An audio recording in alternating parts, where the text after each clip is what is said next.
So now this is going to be our first use of TinkerCAD. And it's cool because we can set things up and it'll look almost exactly the same as our real items that we have to work with. So it'll help us to understand how to do our projects. So this is what I see when I log in. I'm not 100% certain what you guys are going to see. And you can see here's some student projects from the past.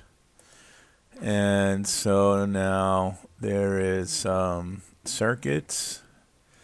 And I made up this name, the boring name, and these are all sort of fantastic names that TinkerCAD will make up. And it looks like you can do some programming here. And also there's this lesson plan, lessons, and you should give this a try. Welcome to Arduino. Isn't that interesting?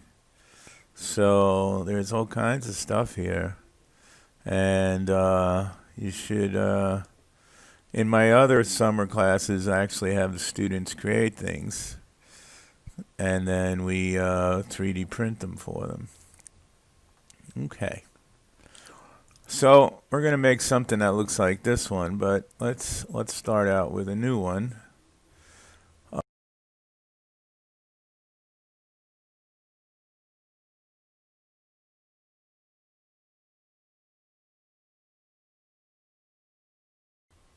So I realized that I made a significant mistake. Excuse me. A little while ago, and didn't show you how to add components to one of these circuits here. So let's start out really basic. So we're at our home page here, and we're going to create a circuit, and it gives it a create name here, Powerful Inari. So we're going to call this a basic breadboard because we're going to use it over and over again. Now I have to put basic breadboard 02 because I already have one, but you can just call it basic breadboard. Then we look over here on the right, we can see these components. Now there's basic, a simple array, and then you go to all, and there's really a lot of them. Okay, excuse me. So we need a breadboard, and we just drag it out there. Very cool. Whoops. If you do make them like I clicked on, if you click on the terminal, you can start running a wire. So I just hit the escape key to make it go away. And then we have that there. And we're going to use a 9-volt battery. They don't have something like our battery pack. And you notice here, you just click on the upper left-hand corner here, and you can make it rotate. And you hold down the control key, and you use plus and minus keys to zoom in and out. Now, there are other times when we explain the breadboard, but I want to go do it one more time here. And there is a video where we actually assemble the real breadboard, and we use the voltmeter and the digital multimeter. But I want to just make sure that in case you don't see that first, that you understand what's going on with a breadboard. So if you notice, when I put my mouse on it, you see how these are all connected together? Or they all highlight. That's because they are connected together. So if I take the battery and I connect it like this, every one of these terminals here, they're holes with sockets inside, is connected together. Same with the negative. These are called the rails. There's the negative, and it's repeated here. Now, we have rows here, and the rows are numbered 1 through 30.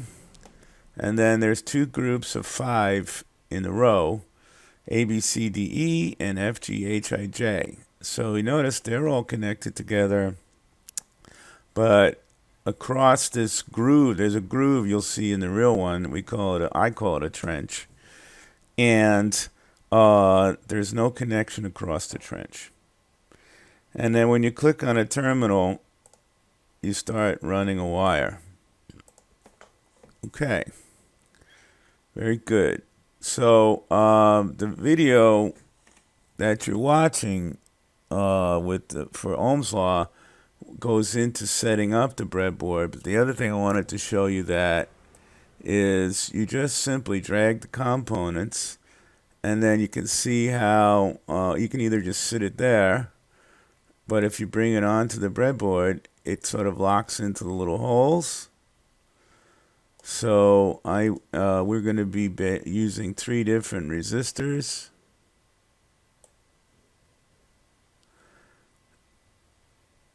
So you just drag them out, and then you can change their values. Now, in this case, okay, we have to hit the delete key, I guess. No, now hit the delete. But let's see if I can use the delete key on my keyboard. Yes. Okay, so I'm going to stop this now.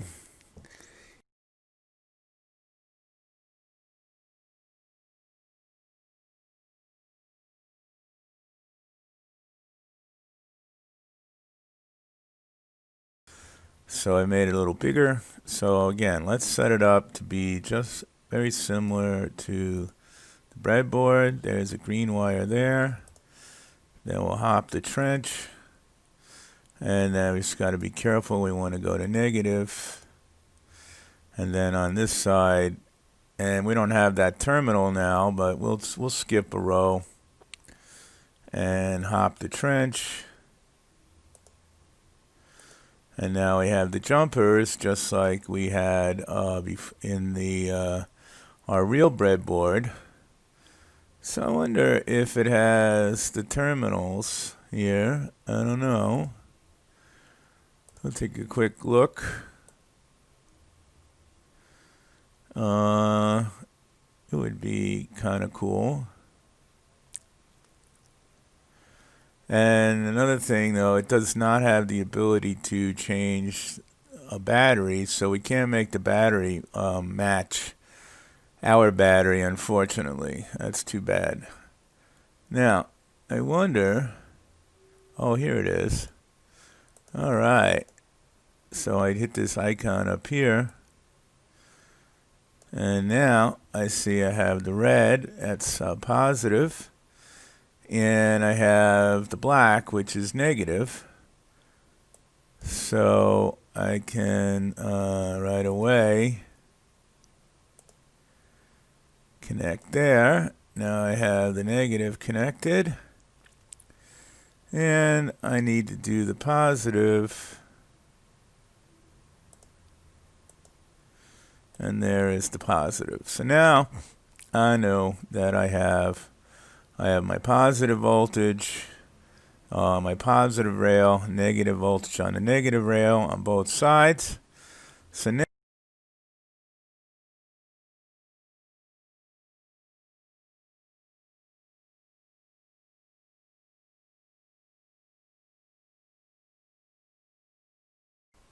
we've finished making our basic breadboard, and we don't have to save anything because TinkerCAD just saves it automatically. You'll see up here this will change as we're doing things. So now we go back, we hit the mosaic, like the Rubik's Cube looking thing here, and so yeah, I've been reusing the same thing over again, and that's bad because you guys are going to do work and you want to have separate assignments so that I can take a look at your work. Okay, so for this first exercise, we're going to just say, we're going to click on basic breadboard. We're going to tinker this. And that's a mistake. So let's go back because that's not what I want to do. I don't want to create a new one, but what I want to do is I want to take basic breadboard and click on the gear, duplicate it.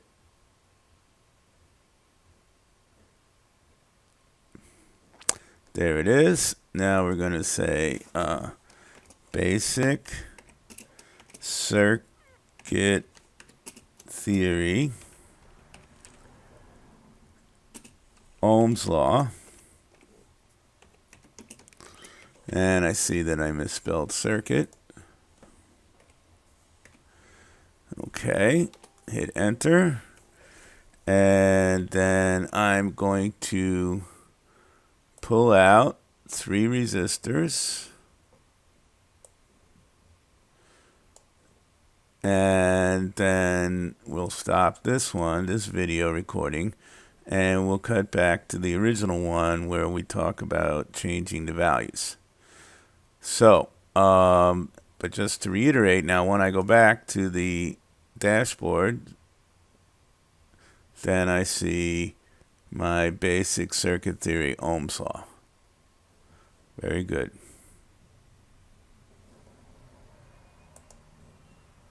Now, what I've got here are 3 resistors.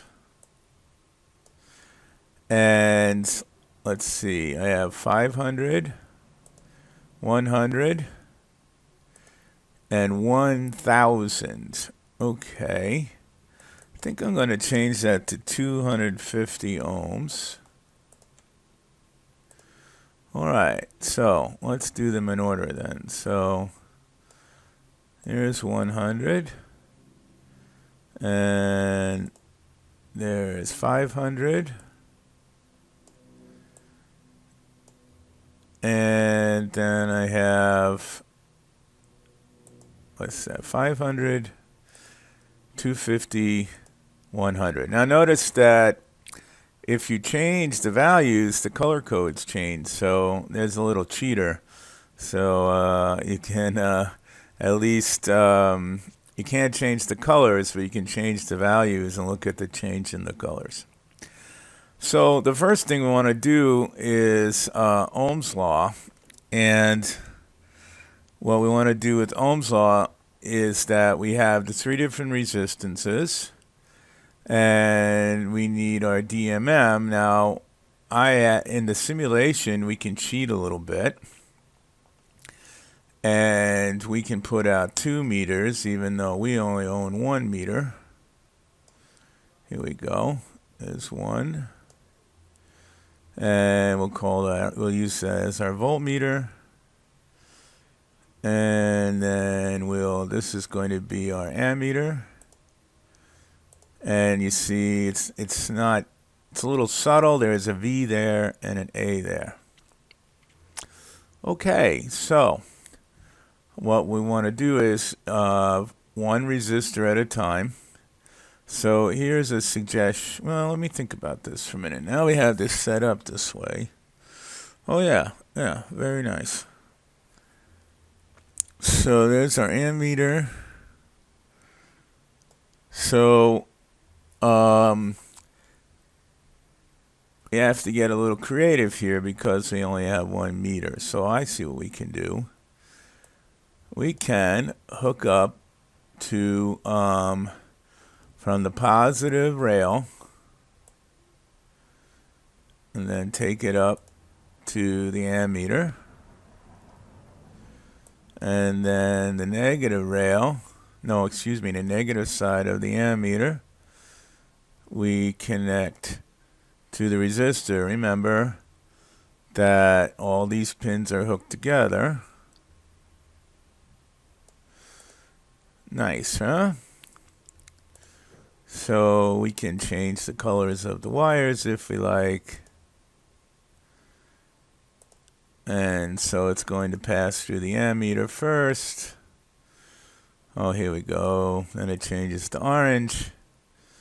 And then now we want to go from the resistor back to the battery because we need a complete circuit, and that would be to the negative terminal of the battery.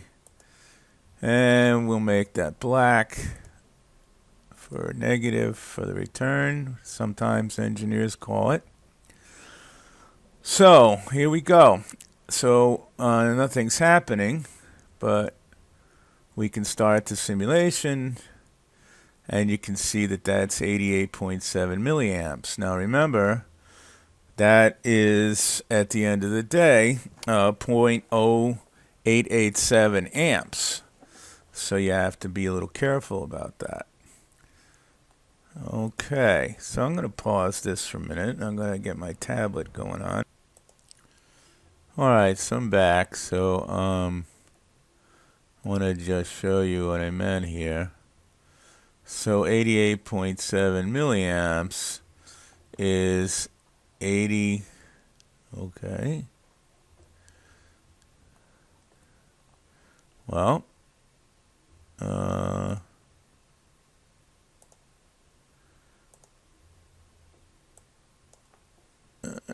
is 80. Nice. So it worked with the pen a moment ago. So let's. So I was saying 88.7 milliamps is 88.7 times 10 to the minus 3 amps, which is 0.0.12387 amps. So that's important in your tables. You have to have everything in meters, kilograms, and seconds. Okay. Now, here's what I would suggest that you do, since you only have 1 meter. So I would say then is that instead of moving all these wires around, you can pull out this resistor. Just remember that was the 100. And now you swap in this other one, which it's supposed to tell us what it is. Let's see. And there's the 250. And now we start the simulation. Notice that now we have 35.8 milliamps. Excuse me. And then we move this out of the way. And we put now the 500. Yeah, green, black. Well, let's see. Is this the 500? 250. There's the 500. Okay. And we hit simulation again. And we have yet another number. Now, we need to do the voltages across there. Let's undo that. Excuse me. So that's the 250. So we'll put this back. And now we want to go directly to the positive because we're going to eliminate the ammeter. And so, in fact, why don't we make believe that we only have 1 meter. And so now we want to make this voltage. So it's current through, voltage across. And so we want to measure the voltage across this resistor. And you can do this with your, there's nothing wrong with doing this with your probes. I just happen to have this guy set up here. And I don't have probes on my voltmeter. Alright, so we start simulation. And we did something wrong. Right. because we did not attach the positive rail to the resistor. And now we have it. And we start simulation, and that says 8.87. So now we'll move that out of the way, and we'll put the 250 in there. And 8.95, And let's see, there's the 500. Okay. And we have 8.97. So this is the first part. This is Ohm's law.